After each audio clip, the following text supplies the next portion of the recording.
I'm super excited to introduce you to our panelists, Nikhil Deshmukh, Kristen, Nozaki, and Martuscelli.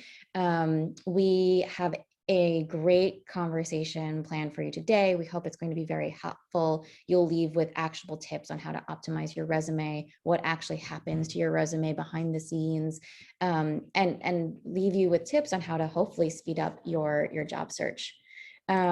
So before I dive in, I want to give people who don't know a little overview of what JobStep does. Our mission at JobStep is to break down barriers into growing careers, in particular tech. And one of the ways that we're doing that is with events like these to showcase and raise awareness of some of the fastest growing roles in tech, and most importantly, how to get into them, which is what we're doing today. What does JobStep do? We aim to provide the fastest and easiest way to get a better job. And we do this by pairing the expertise of amazing job coaches like Kristen and Nick, who you're here with today, as well as some of our other coaches who are on this call as well, like Joy. And we pair their expertise with technology that matches, finds, and applies to great jobs for you. One of our kind of internal mottos is putting the technology and data science that employers have at their hands into the hands of job seekers, so we can even the playing field for you. So today we're going to be talking about reverse engineering the ATS. So I'm going to give a quick introduction of each of our three panelists, and then we'll get started. So let me start by introducing Nikhil. Nikhil is my co-founder and the CTO of JobStep. He is a longtime data scientist, most recently working before JobStep at a company called Fountain, where he built the candidate matching algorithms behind ATSs that sped up hiring for employers from 10 days down to 3 days. And so he can speak to, I'm really excited to have him share his insights on how these resume software and filtering work on the back end. Our next guest panelist is Kristen Nozaki, who is one of our most senior job coaches. I think she was our second hire at JobStep, which is awesome. And by day, she's a talent coordinator, and she brings expertise both from the entertainment industry as well as tech at larger companies. And finally, but definitely not least, is Martuscelli, who is fantastic. He joined us in January as a JobStep coach.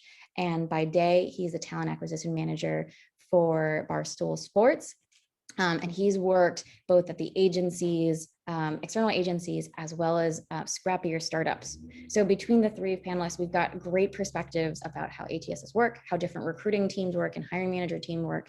And I'm excited to dive in. So the first question I want to ask is, what is an ATS? We have it in the title. You probably know it's kind of related to resumes. So Kristen, do you want to take this one? What is an ATS and how does it work? Sure. So an ATS is short for an applicant tracking system. I would consider an ATS as the end-all be-all command center for all talent acquisition activities, whether it's one person using the ATS, which is the case for Nick, or bigger teams, maybe 30, like my team at my current role, are utilizing the ATS. So this is where we house all of the applications, the resumes, any notes on your candidacy, any updates on your candidacy, reminders, we schedule out of it. It is really the crucial system that is used by recruiters. It's not necessarily an AI system that's sourcing through resumes. That's a different tool, and a lot of employers actually don't use that. So there are still humans that are using the ATS, and Nick could probably speak to how much he leans on that for him to be able to do his job. But I would definitely consider it as like the end-all be-all command center for talent acquisition. Cool. What a great overview. Nick, do you want to jump in? Yeah. How do you use an ATS? How does it differ from your experience? Yeah, so the way that it might differ is, Kristen mentioned there's a large team of people that are using it. For myself, I'm the only talent acquisition professional really at my company that's dedicated to full-time hiring. Everyone else is either an interviewer or a member of HR. And so what's a little bit different is every single job that comes in or gets posted gets done by me. And every resume that comes in and interview invite that gets sent out gets scheduled through me. So what's a little bit different is the managers aren't really going in there as much. The only thing that they really will do that's relevant is when they have an interview with someone, they fill out like a receipt sort of, or a scorecard from, you know, what they thought of the interaction, and I'm the one that sees it. But exactly that, it is like a command center. Any of our emails that we've sent back and forth are in there. So really you can go and see a candidate's profile and see any jobs they're attached to and pretty much use it all day. Gotcha. Wow. So we're 5 minutes in and we've already got some really good takeaways. So the ATS is a command center that employers are using to kind of keep track of every touch point with a job seeker. How an ATS is used and which types of ATSs are used really depend on the size of the company and how it's structured. And there seem to be multiple pieces on how you use it. So Nikhil, do you want to give a quick deep dive of what's happening on the back end of an applicant tracking system? And so Kristen already alluded to it, that you know, the AI and the filtering, sometimes it's part of the ATS and sometimes it's separate. Can you speak to that a little bit and give us an introduction? Sure. Yeah. So first caveat is, you know, all these applicant tracking systems are different. And so, you know, what I'm describing is kind of generally applicable, but may not be true for any given ATS. The first thing that happens, you know, you as a job seeker, you fill out an application form and you're capturing data such as, you know, your name, your email address, your phone number, and then usually you're uploading a resume or copy and pasting in data from your resume about your work experience and your relevant history for the recruiter to take a look at. And so that's kind of the first step, how your data gets into an applicant tracking system. So once you hit submit, the data is there. And then the applicant tracking system is kind of organizing all the different resumes that come in, all the applications. And it's also providing additional tooling. So it allows the recruiter to, like Nick and Kristen said, to add notes about your candidacy or to prioritize or rank, you know, which applicants might be, you know, top of the list for an interview. You know, a lot of these tools are enabled by technology. So the technology can actually look through and read your resume and pull out particular keywords that might be relevant to the job. You know, it has a search functionality so that the recruiter can go in and look for specific types of skills or specific types of tools that may be necessary for the job. And so on the back end, it's really just taking all that data from your application and organizing it and making it searchable. Gotcha. Okay, so lots of good takeaways from that. So there we know there's a search component. So the ATS is kind of doing some sort of machine reading of your document, of your resume, and then there's a search and filtering capacity. So I'd love to kind of dig into that more. Nick, would you mind sharing? You know, we've heard the ATS is a command center, but it's part of a whole process that you use to kind of manage your candidates and your recruiting process. What does your day-to-day look like, and how does the ATS fit into it? Yeah, day to day, it's the majority of my day. So how I post jobs is through there, how I view resumes. So I think the best way to describe it is it kind of depends on the size of the company. And so at a smaller company, I've had the opportunity to manually read through every application that comes through, because maybe for each opening, we're only getting 20, 50 resumes. And the way that kind of works is I press a button that says review resume. They all pop up in front of me. Any questions that they've answered, you know, are you eligible to work in the United States? Are you willing to relocate? Things like that. Those are on there as well. I then have the option to like move them forward, to move forward with other steps, whether that's like a phone screen or a video interview, or I have the option to skip and revisit at a later date. Or I have the option to send them you know, a rejection email if that's unfortunately the case. At a larger company though, like at my current company, I get about 1,000 applications, 2,000 applications per opening. And so there's no possible way to, for one person especially, to realistically read through all those. And so that's where it is important for the resumes to be preferably in like a PDF type format, because what happens is I can actually search We call it a Boolean search, where I can search for keywords put together in certain phrases. So for example, if I was searching for someone with customer service, I might put in a like search function of within quotations like customer service and call center. And from there, what it'll do is every single resume in our entire ATS that has those keywords within their profile or within their resume will get pulled into a list. And from there, I can filter, you know, active on what job or based on what date of application moving forward.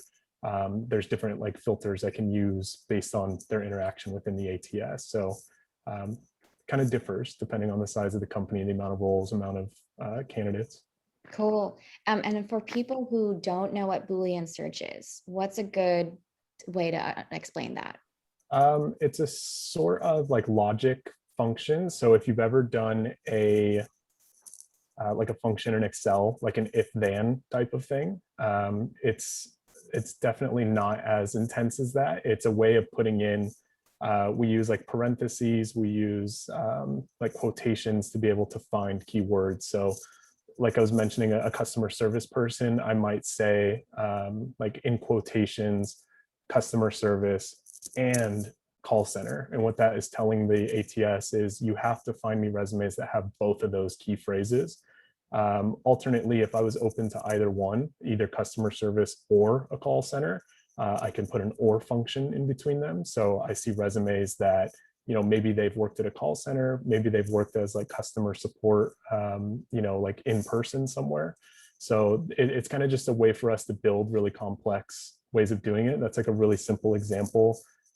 Where it gets more and more complex is if you're hiring for a position and you're really open to a lot of different things and you can use different synonyms for the same thing. I've had them before where they're like 10 lines long, you know, or call center or customer service or support or representative, you know, there's different keywords. So that's where it comes in handy to definitely, you know, have those on your resume and have it be readable. Yeah. Okay. So I want to get back to the readability, and also talking about kind of how, you know, one way to figure out how optimized your resume needs to be is how big the company is. The bigger the company, the more likely your recruiter, your talent coordinator, your talent manager is actually going in and putting in these filters versus just reading what the resumes as they come in. Kristen, you want to talk about, you know, what does your day-to-day look like? Where does the ATS fit in for you, given you're at a slightly bigger company? Yeah, before I go into it, I did want to add on to Nick's comments about the Boolean search. This is where spelling is really, really key for us, like where, I mean, I would say for specific, say, skills or software or systems that you're familiar with, make sure you're spelling them correctly, because that's exactly how Nick is typing it into his Boolean search. And if you spell like Excel wrong, your resume is not going to pull up. So just make sure your spelling is correct, both on your resume and on your LinkedIn, because a lot of recruiters use the same Boolean function on LinkedIn Recruiter as well. So I just wanted to point that out if you're currently in a job search. As far as my day-to-day goes, I'm primarily scheduling a lot of interviews. Right now we're doing a really high volume, so I'm scheduling about 30 to 50 interviews a day. And then I'm also doing a lot of headcount management. So Nick had mentioned earlier, you know, there's a receipt or a ticket that comes in for a request to open up a new role. I help manage all of that as well. So it comes in waves, obviously, with scheduling. Usually, if you're a candidate, you'll receive an email from the recruiter saying, hey, please submit your availability. And it's usually a link. You put in your availability and you send it off. And sometimes you're like, did this go anywhere? Yes, it went to me, probably. So I do recommend every time you get an email like that, like that's really exciting. Congratulations, you know, been selected to move on to the next stage of the interview. It always makes makes the coordinator's life, or whoever's scheduling, a lot of times it's the recruiter. In Nick's case, Nick's the recruiter and the coordinator. It always makes their lives a lot easier when you fill out your availability or provide information through those links that are provided there, because then it's all housed in the system, and you don't want to miss out on an opportunity just because you responded via email when they're, dealing with a bunch of other candidates. So a lot of the tips that we're giving you aren't going to secure the job for you, but will help nudge you, especially if you're on the fence. Mm-hmm. Yeah, that is a really, really helpful tool, right? These tips are meant to optimize. So you are a fit for the role, you have the skills. That these tips are meant to make sure that when the recruiter is doing these filters in the ATS, or when they're skimming your resume, they can see the value you have to offer. They can see your fit, and it's not masked by details that are keeping you from the job you deserve. Absolutely. So lots of different directions we could take there. There are two areas I want to double click on. One is, so Kristen, you mentioned, you'll get a ticket from a hiring manager to put a job posting on. And Nick, you also mentioned that you'll actually post jobs from there. Nick, since you went last time first, Kristen, could you talk about, okay, what does this process look like? So you get a ping to say, hey, create, I have a new opening. And then what does that look like to even, what's that process to then actually set up the job posting and then post it? Yeah, so the process looks different with each company and each ATS. So it's been different in my current role. So when we were using our old ATS, I would get an email saying, hey, these are the specs for the role, please open it up. I would enter it into the system. It goes through an approval process to make sure that all the information is correct, the salary range is correct, and then it would post live on our careers page. We switched over to a new ATS a couple months ago, and now it's a self-service model where the hiring managers are responsible for putting in that information up front. Then it goes through an approval process, and then I will post it live. So it's definitely different at each company with each ATS. But I definitely recommend, if you see a posting that you're interested in, you apply as soon as possible, because really timing is key to everything. Yeah, really good point. So yeah, apply as early, as close to the posted date as you can possibly. Don't wait around thinking like, should I apply, should I not? Most likely the answer is you should apply. Nick, how does it work for you? So especially since you are the only one doing everything at your company. Yeah, I think with me, it's a little bit different. I've worked in the past where managers were responsible for kind of like filling out a Google form that said, what is this role? Who does it report to? What locations are allowed? What's the budget? Like all those sorts of things. Currently, it's completely up to me to kind of find that information for myself. So I'm reaching out to the managers and grabbing that, keeping note of it outside of the system, and then I'm posting the jobs myself. And so really, it's just kind of, there's like a template within the ATS where it says like, what's the title of your job?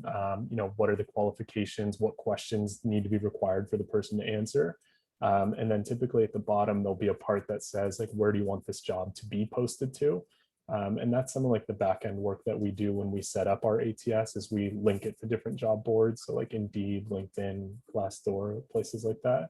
And usually we'll end up selecting all of them to have it post to. So yeah, and then it's up to me if there's anything to have to change on it, when it's time to take it down, anything like that, that all gets done through there as well. Cool. And which ATSs do you both use, or have you used in the past? I feel like we've used the same ones. I think I've used JobVite, Greenhouse, and I currently use one called Lever. In the past at an agency, we had one that was like a proprietary in-house one where I don't even remember the name of it. It was specifically made for that agency. Okay, cool. I've worked with JobVite. At my last role, I implemented Greenhouse, and in my current role, I implemented Workday. Wow. But I did want to go back to Nick's point where he said that a lot of the jobs do get posted on other websites, like obviously LinkedIn, Indeed, and Glassdoor are really popular ones. I do want to recommend that if you see a post on Indeed, you go to that company's careers page and apply through their ATS there. Sometimes the connection can be broken in between Indeed and Glassdoor with that company. Yeah. So actually, as Nikhil and I were doing research as we were building JobStep, we learned a bunch of different ways to actually find a company's career page, even if you hadn't heard of a specific career page. Nikhil, do you want to speak to that kind of ways to hack Google so that you can go around places like job boards like Glassdoor and Indeed and LinkedIn and find the actual career page? Yeah, sure. So, Nick is using Lever, so we'll use that as an example. So Lever, when a company creates a job opening on Lever, it gets posted under their kind of company page, and then Google search will go and index that job and keep it in their search results. So one trick you can do is to search for, job title, company, and then Google lets you specifically search single websites. So you can search lever.co directly. So that should take you to the application page for that particular job opening hosted on Lever. Similarly, it works for a lot of the other ATSs mentioned. So, Greenhouse also hosts their own unique web pages for each job. Same with Workday, Taleo, JobVite, etc. So I'll drop an example search query in the chat, just so you know what this looks like. So you type something like this into Google. It would be something like, customer success manager, like San Francisco, and then there's a site operator, site : jobs.lever.co. So something like that in the chat. So if you type that into Google, you'll get a list of all the customer success jobs in San Francisco that are hosted on Lever. And so those are direct links to the application page, so you don't have to use Indeed or LinkedIn to find them. Well, exactly. And so that's a really good tip, so that you can, and by doing this, you go straight to the company page. So using Kristen's tip, best way to apply is to go straight to the company's page, because it's going straight to that command center that Nick and Kristen and other recruiters and other coordinators are actually looking through first before they go through any resumes that are hosted externally. So actually, I wanted to talk about that. So let's say, most people go to a job board first and then apply. Kristen, when we were talking about this yesterday, you had a fun and frustrating comment on, on Indeed. What happens when someone submits their application via Indeed? Well, like for you? Yeah, so Indeed, I guess to provide context, Indeed is obviously a third-party job board. You're not applying for a job at Indeed through Indeed. You're usually applying for a different company through Indeed.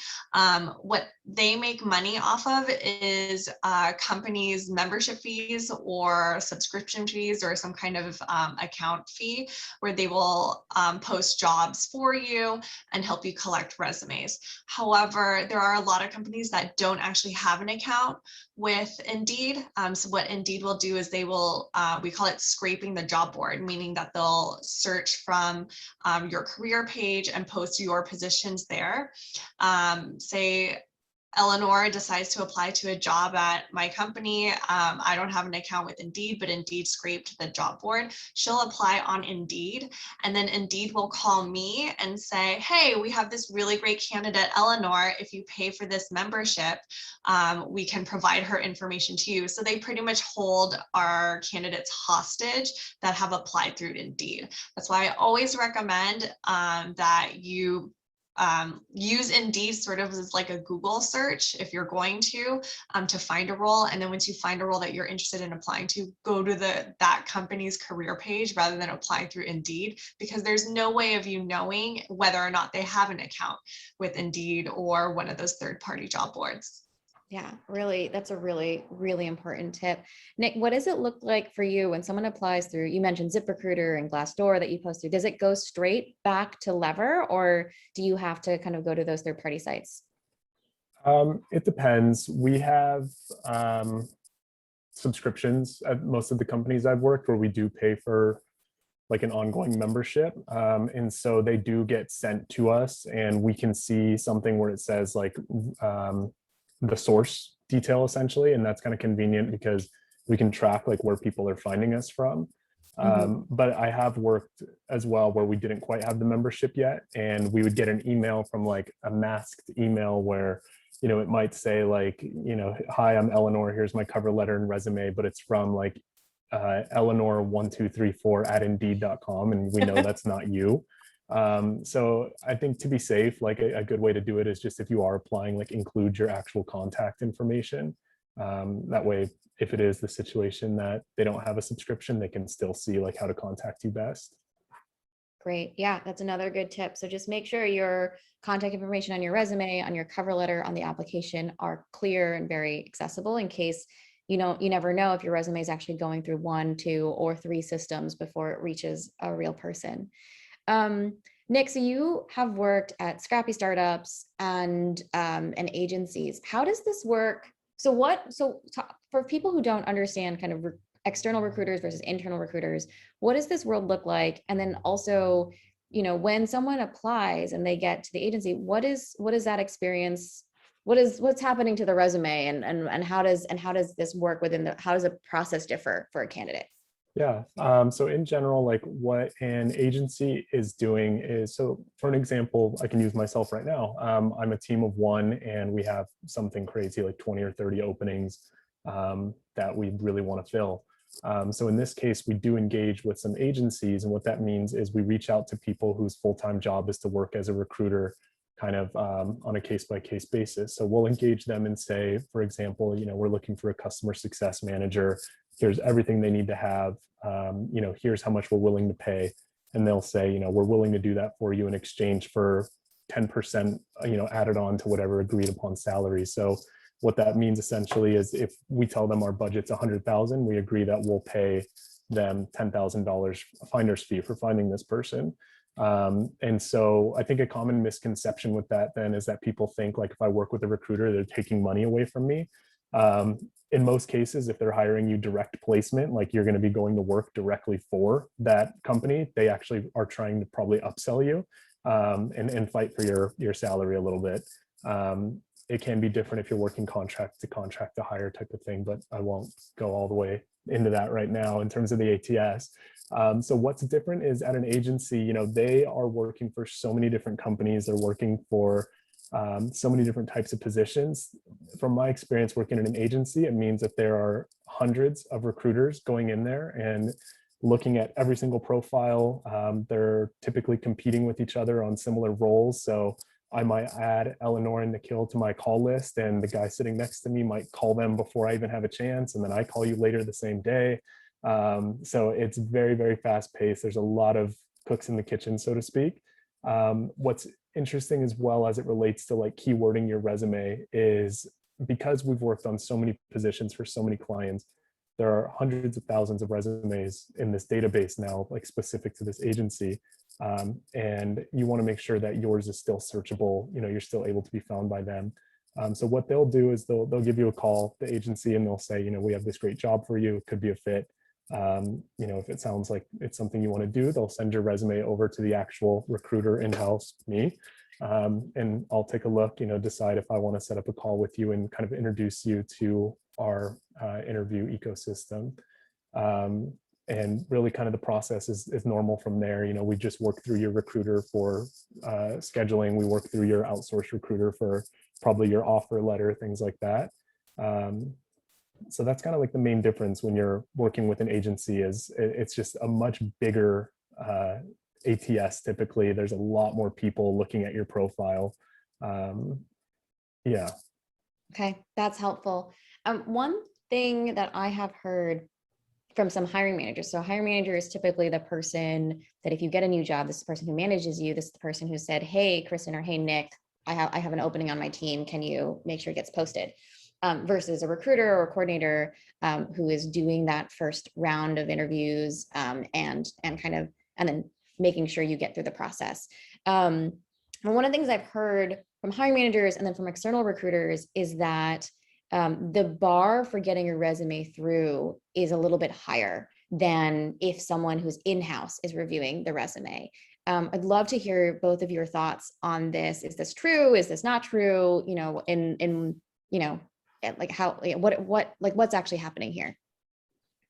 I think there's some truth to that in the sense that, you know, because in the sense the company is paying for a service, they're expecting a higher quality. Like if we're going to pay $10,000 to hire you, like you better be exactly 10 out of 10 of what we're looking for, versus if we're just going to do it ourselves, maybe 9 out of 10 will be okay and we're willing to train on that other thing. Gotcha. Kristen, you were nodding. What's your experience? Yeah, I definitely agree with Nick. There's a higher caliber we're expecting out of agencies just because we're paying that premium. But also, I did want to mention that when we were using Greenhouse, I was able to set up a separate account for agencies to submit resumes there. And what that did was help us not only filter through all those resumes and keep it in one database, but it also identified if that candidate had applied to our company previously by searching their name and their background as well. So that was one feature I really liked about the ATS, is that it helped keep down some of our costs through our agencies by flagging us if the candidate was already presented to us or was already in our system before they brought it over. But I always recommend going in-house or going to someone who already works at that company, because if they can hire you without a premium or a fee, that already gives you a leg up. Yeah. Okay. So I'm hearing a lot of good tips here. So to recap, if a recruiter reaches out to you, or you find you've applied and you're getting through the system through an external agency, the plus is that you've got, if this person thinks, hey, you're a 10 out of 10, they're probably going to help advocate for you with that in-house recruiter. The con, yeah, okay, good. I'm getting that right. And so then yeah, and also the in-house recruiter has an established relationship with the hiring manager. When it's an agency recruiter, they're almost a salesperson, and that can come off the wrong way as well. So an in-house recruiter can always definitely advocate for you on a different level than an agency recruiter. Got it. Yeah, so that's a really good point. But if you apply directly on the company page, a recruiter has a better sense of what this hiring manager actually needs, has a good sense of what they want, and that pitch, the advocacy that you'll get is less salesy and probably more convincing. Nick, would you agree with that? Yeah, I think even like right now, if I get a resume and I think it looks good, I'll just send a Slack to the manager and say, like, look at this nice resume I just got. Or, if I actually am sourcing on it, meaning like I'm looking proactively and outreaching to people, and let's say it's a really complex role and I'm confused, I can Slack the manager and say, like, what exactly do they need to be able to do again? Or like, what amount of experience do they need? An agency recruiter on the outside does not have that level of like knowledge. They cannot really get to the manager that easily. If they do, it's rare. They typically maybe get contact like once a week, like a quick check-in kind of call. So they sometimes can, not really have as much like intimate knowledge of what exactly the team is doing, things like that. The conversations might be a little bit more high level with you as well. Like they potentially might not be able to give you as much insight into like what's going on within the team, what they're trying to accomplish. They're realistically just trying to get you in front of the manager. Gotcha. Yeah, that is right. It's a very different type of psyche. Someone's, an in-house recruiter is looking at your resume saying, okay, I think this person could get hired based on what I know and the conversations I've had with the hiring manager. A recruiter is saying, okay, I want to get that first interview and then I'm going to keep pushing. Cool. So I want to switch gears a little bit and go back to what we were talking about with kind of how the search and filters and logic on the ATS work, so that which resumes to kind of pick. So I want to hand it over to Nikhil.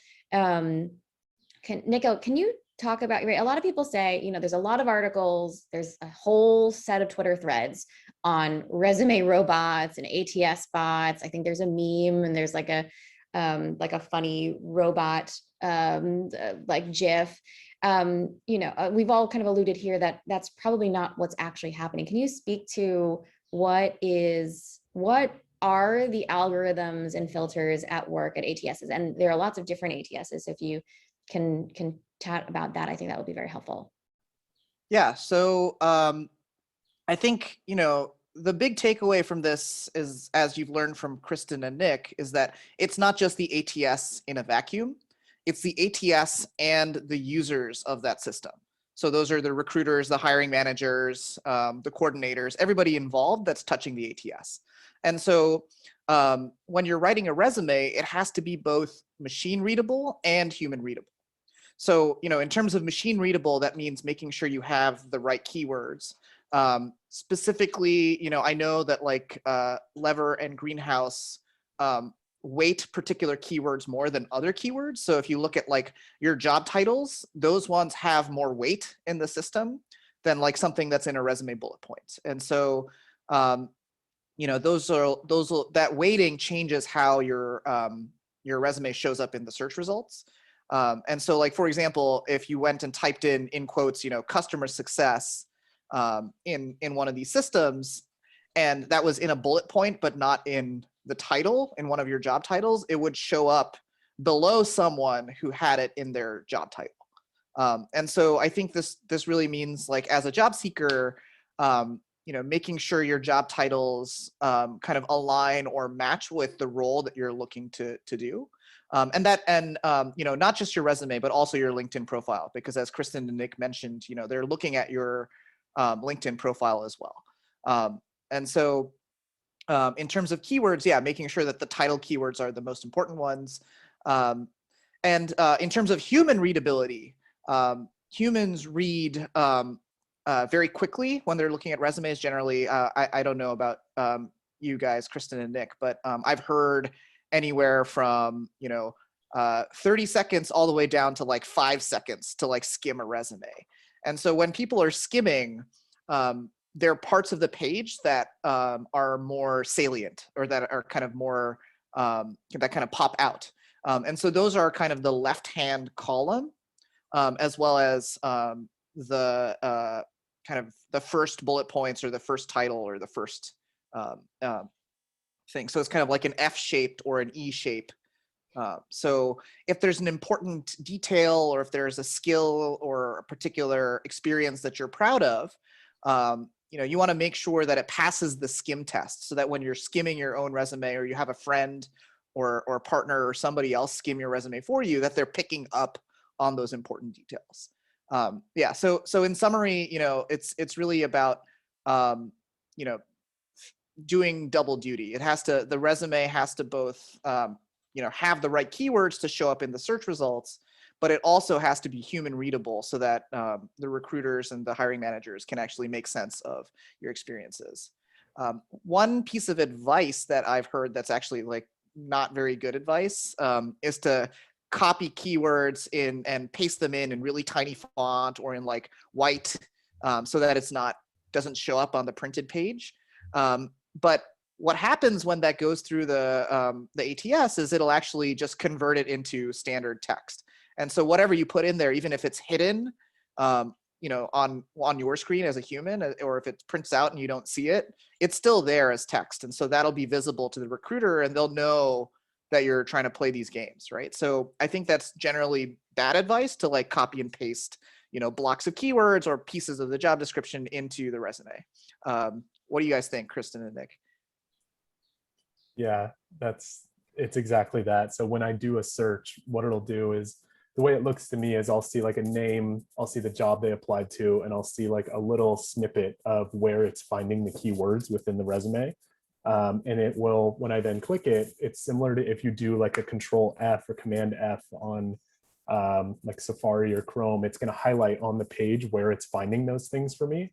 So if I open up a resume and it says like this 100% match, here's all your keywords, and magically all those highlighted words are somewhere in part of the page that doesn't actually exist, and I hover over it and highlight, it's pretty obvious that the person just copy and pasted like the job description in there. And the fix is pretty simple. We have a rejection reason that says spam, and then any future resumes coming from that email are auto rejected. Yes, I use that spam feature pretty heavily at my last role. So you definitely don't want to do that at the risk of being identified as spam. But just to echo Nick and Nikhil's sentiments, definitely agree on not doing that. If you're applying to a role that it's similar to what you're doing or you're familiar with it, you should already be able to pick up from that job description what's really important for that role that you're applying to. Integrate that more organically into your resume, and that should do the trick for you. Rather than, like, honestly, it kind of looks a little skeezy and a little lazy if you're going to do that. But if that's the route you want to take, like, go for it. We just definitely don't recommend that. Yeah, but if I'm thinking about kind of how a candidate is getting introduced to you, right? Your first interaction is you're typing in these keywords into Greenhouse, Lever, JobVite, Workday.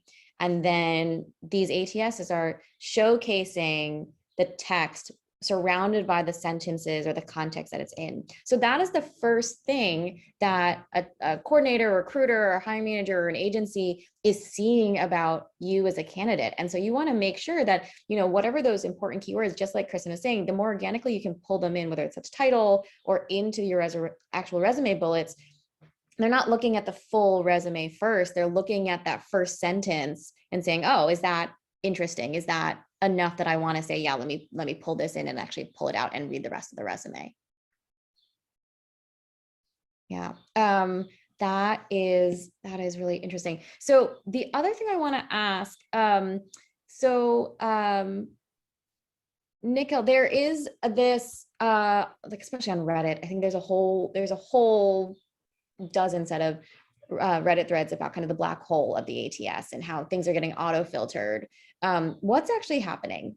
Did it ever happen in the past? Is it happening today? How do these algorithms actually work? And I know you've done a lot of work, not just building your own candidate matching, but also integrating with some of the older ATSs and some of the newer ones as well in previous jobs. Yeah, so that's a good question. I think there are some what are called like screener questions, and I know some ATSs will allow you to use those to, red flag or automatically reject some candidates. But generally, those questions are kind of basic, work authorization questions or location type questions, or even, so it's like, are you eligible to work in the United States? If you say no, then your resume will likely get like red flagged or automatically rejected. It's rarely the case where you will get rejected or red flagged based on the content of your resume. It's mostly these screener type questions. So you can look at the application form and get a good sense of like, what are the basic or minimum qualifications for that job. In terms of kind of the historical perspective and how these things have been used, I think there was a time when, there was this AI hype and people were using machine learning and trying to build additional features into the ATS to like, do matching or to find or to surface better candidates. And I think this is more used now on the sourcing side. So when recruiters are actively looking for candidates, they'll maybe use some of these algorithms to like find people with relevant work history. But generally, it's not used in the ATS. I think there's a lot of kind of compliance and regulatory reasons why you won't want to use that. It's not particularly DEI friendly. So if you're looking for diverse candidates, you may end up screening people out who you actually want in your pipeline. I think that these rules, like in terms of how it's actually implemented, I think Nick was telling me recently that it's kind of like you set a bunch of like if else type statements in the interface. So you can say, if this person has the keyword I'm looking for and they're located in my city, then maybe green flag that resume so that I can like look at that one first, right? So there's also that, it's not just throwing stuff out or automatically rejecting. There's also kind of green flagging or highlighting or marking resumes for review that meet particular qualification criteria. Yeah, Nick, can you speak to that? What kinds of things can you set these? What kinds of logic can you set? How powerful is it, or is it pretty basic? So with the system I use now called Lever, it's pretty basic, honestly. I'm still trying to figure out what the best use case for it is. What it can do, like Nikhil said, is if people answer yes or no or whatever it is to certain questions, I can have it like move them to a certain step of the process. So I guess that's another interesting part of the ATS. You can imagine it for us as an assembly line. So everybody starts at step one. As people progress through the process, like in the same way you imagine you're progressing through a process, we move you to step two, step three, whatever it is. So I can put in logic that, if someone applies and let's say I'm looking for an overnight worker, let's just say for the Casement example, are you eligible to work in the United States? Are you available, to work an overnight shift? Do you have experience doing XYZ? Yes, yes, yes. Auto move to step two. And then so that way the next day or, later that day when I log in, instead of maybe going to step one, I'll go to step two and say, well, like who's the machine already moved forward for me based on their answers to the questions? Do their resumes make sense for this role? So that's an example of where I do use it a little bit. But it's pretty limited and it's completely up to the user. It doesn't mean that the content of their resume itself is relevant. It just means they've established, they meet like the minimum criteria for the role. Yeah, and it sounds like it's based on keywords, which is a good segue to a question in the chat, which is, would having the same keyword multiple times on your resume help? Does it bump it up in the search results? And then he mentions, how helpful is it to use a website like JobScan? Any thoughts? Yeah, so I think in terms of the same keyword multiple times, the answer is it depends. There are different search algorithms that use different ways of like ranking or determining how relevant a particular document is in the search results. And how frequently a term appears in that is one of the commonly used sort of features of a document to rank it higher in search. But at the same time, I talked earlier about how it's important to have a human readable resume as well. And if it's obvious that you're just repeating the same keyword over and over for the sake of repeating it, I think that might get you disqualified. So it's kind of this balancing act of, yes, it can help in some situations, but it can also hurt you if you overdo it. In terms of using a website like JobScan. So for those of you not familiar, JobScan is a website that claims to take your resume text and compare it to a job description and give you, how well does it match? And then also how to improve kind of the text of your resume. I've done a little bit of research and kind of playing around with JobScan. And, I think if you just take it at face value, it can be helpful in terms of, oh, this job description is looking for these particular keywords and you're missing them in your resume. So maybe you want to add them. In that sense, that can be very helpful. I think what I see more commonly, though, is that the job descriptions that are out there, a lot of companies have kind of generic or not great job descriptions. In fact, if you poll hiring managers, a lot of them don't even write their own job descriptions. They're kind of delegated to other people on the team, which means that there's often like some miscommunication or it's kind of hard to sense what the role actually is based on that description alone. And so if your data going into JobScan, that job description that you're matching on is not a very good job description, then JobScan is not going to help you at all, if that makes sense, right? I think, that's the biggest caveat with using those tools is like, there's a lot of bad job descriptions out there. And if you're matching against a bad job description, you're kind of stuck. So I would say, use something like JobScan with a grain of salt and understand the limitations of a tool like that. Yeah. Kristen and Nick, you were both smiling as Nikhil was explaining that. Anything you want to add there? I definitely echo Nikhil's comments on there are a lot of bad job descriptions out there. So many. There are also a lot of bad job titles. I think for a while they were, instead of like a coordinator or receptionist, they were trying to describe you as a ninja. That didn't last very long. But one thing I did want to point out is that you want to be mindful of the format of your resume as well, because while a lot of these ATSs are very robust, sometimes it can error out when parsing your resume, which means it's extracting the information from your resume. Sometimes the format will not come through, sometimes it will parse incorrectly. And there have been multiple times where I've been auditing our system and I found a resume that is just blank. I know they didn't send in a blank page, but it's completely blank. But do you think I have the time to reach out to you and ask for a different form of your resume? No, I'm just going to skip to the next person. So you just want to be mindful that your format, even though you want it to look really good, make sure that it's simple enough where you think like a system could pull all the information over correctly.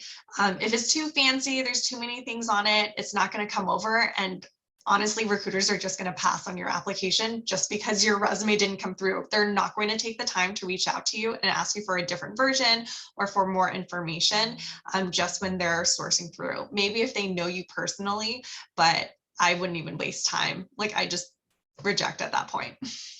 Yeah. Nick, any thoughts? PDF is really just the best, safest option, I think. You know, you can use a Word doc, but if it's like Word 03 versus Word, whatever the newer one is, versus like Word 97, it can just come through all sorts of like wonky, and, you know, maybe you thought it aligned perfectly, but when it uploads into a system, it shifted everything to the right, your spacing got messed up.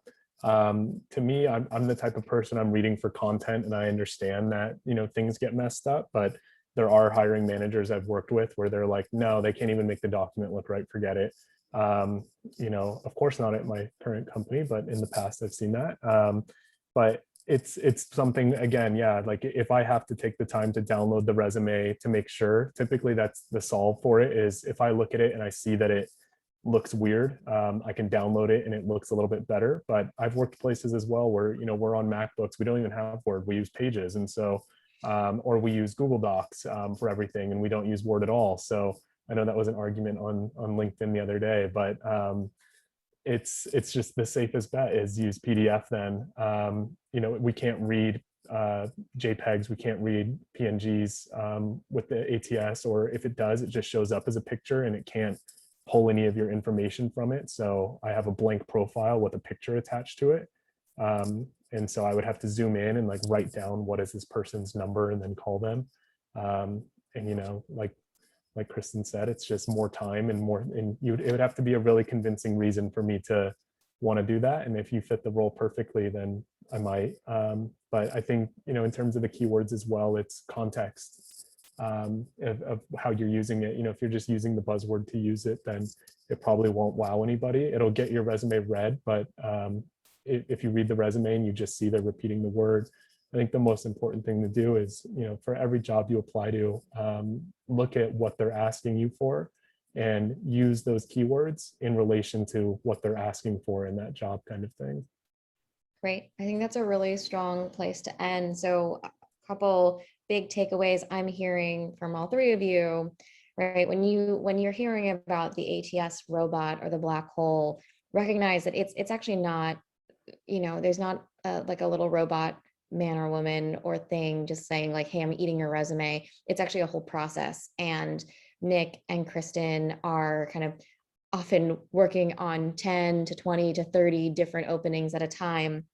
And they're doing things like scheduling and talking to the hiring manager. And so kind of filtering and searching for your resume is only one of the many tasks. And so they're spending probably 5 up to 30 seconds. And then, so they'll use the ATS to search and filter, and then they'll choose to read your resume. And so your resume needs to be both machine readable. So use a PDF, don't use the fancy fonts, don't use colors, don't add different kind of new sections, be as simple as possible. So that can be read, put in keywords, but know that, you know, if you're trying to keyword stuff, at the end of the day, it's a real person who's going to read it and make a decision. Do I want to work with you? Do I think this hiring manager will want to work with you? So, you know, remember, you're optimizing not just for the machine, but also for a real person who's going to read your resume. Great. So we are just at time. Kristen, Nikhil, any last words for everyone before we close out?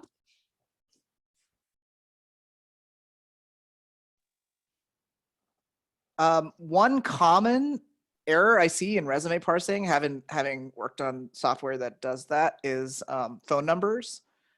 So the phone number with the standard format it's looking for is the parentheses, then the exchange, the dash, and then the four digits. Any other format might mess it up. So that's one kind of actionable tip to take away. The other common parsing error is when you have a resume that's like 2 columns, and then the columns get kind of merged in the parse. Just 2 things to avoid. Yeah, so avoid 2 columns. Nick, any last words? I think my advice for people in general is, even if the job's been open for a while, still apply for it. You never know the case. You know, it could have been that they posted it. Maybe the recruiter they had got shifted to focus on something else, and so they just haven't been interviewing maybe for a week or 2. In general, you know, you're job searching, you're applying to a lot of jobs anyways. It doesn't hurt. So I think that's probably my advice that I would give people. Cool. Kristen?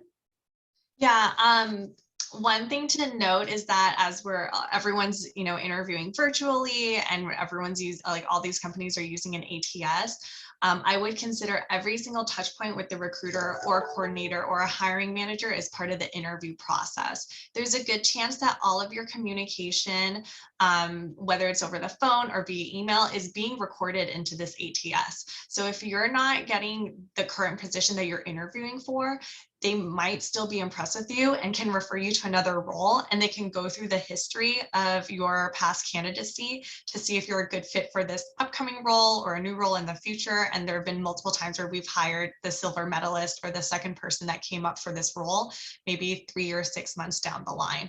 But just be really mindful of your communication or any touch points you have, because there's a really good chance it's going to be recorded in the ATS and will be used as part of their database in the future as well. Perfect. Really great tips. Thank you so much, Nikhil, Nick, and Kristen, for a great panel. I'm going to close out by quickly sharing a couple additional resources and ways to continue the conversation and follow us. So thanks again. Once again, for people who don't know us, we are, this is a JobStep conversation. We have these once or twice every month. You can follow us and find out about our upcoming events at JobStep Co. on Twitter, LinkedIn, Facebook, and Instagram. If you'd like to follow Nick, Nikhil, or Kristen, you can follow them on LinkedIn. I've posted their LinkedIn handles here. And then we've got a couple upcoming events. So on June 17th, we're going to be meeting with Adam Parsh, who transitioned from hospitality into tech, first into sales and customer success.